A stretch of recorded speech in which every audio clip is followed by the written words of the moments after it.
it seems like they're going to make it. Obviously, the Wall Street Journal will make it, the Financial Times will make it, and I think these trends of those properties are just outweighing the issues. Yeah, you're gonna watch buy the Apple Watch. That's crazy. Deadwood can't be more perfect for venture capitalists because it's all about a gold rush and building a society.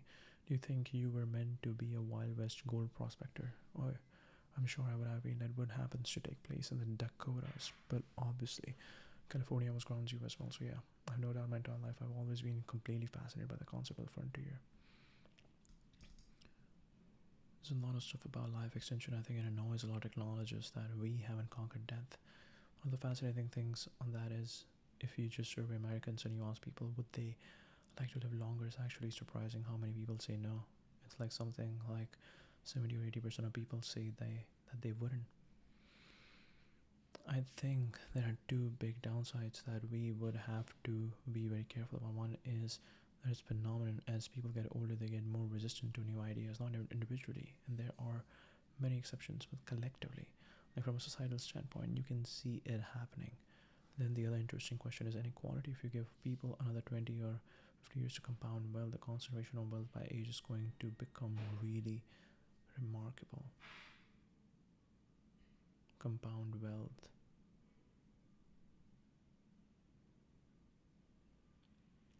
I'm sure you sit in dozens of pitch meetings a week, but what would I learn if I followed you around for 24 hours?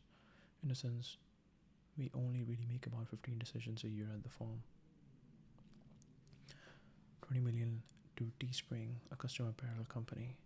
90 million to Tanium, an enterprise security utility. In June, 50 million to BuzzFeed.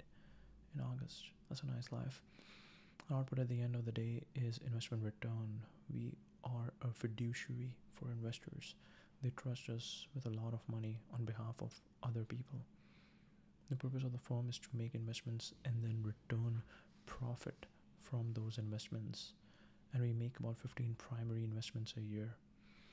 So those are the big decisions. At the end of the day, what we are most responsible for is making those 15 decisions and the consequences of those decisions. So a lot of my time is working with founders and CEOs of the companies in the portfolio. I'm basically permanently on call to all of them.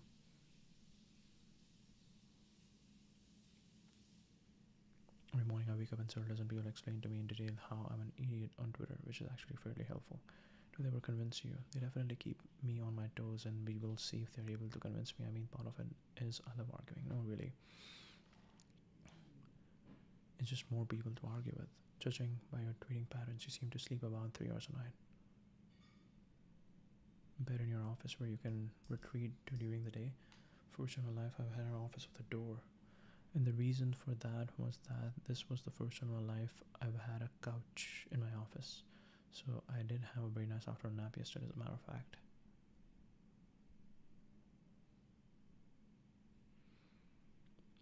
The problem with being a billionaire is that no one ever tells you when your dumb ideas are dumb. I'm not a billionaire, that's why I found it so entertaining. Everybody immediately thought I was talking about myself. The problem with being a billionaire is that no one ever tells you when your dumb ideas are dumb. But you're in a circle where if I work for you, I'd be scared to tell you that you are dumb, your dumb idea was dumb. The problem that I was tweeting about is that billionaires don't understand that it's happening to them. They are the last to know because they don't feel like anything's changed. They just feel like I am who I was before. I am going around, I'm doing my thing. It's very rare that they actually stop and think everybody's nicer to me than they were 10 years ago. By the way, this is not limited to billionaires. This applies to presidents, senators, congressmen, mayors, anybody who gets in a position of power.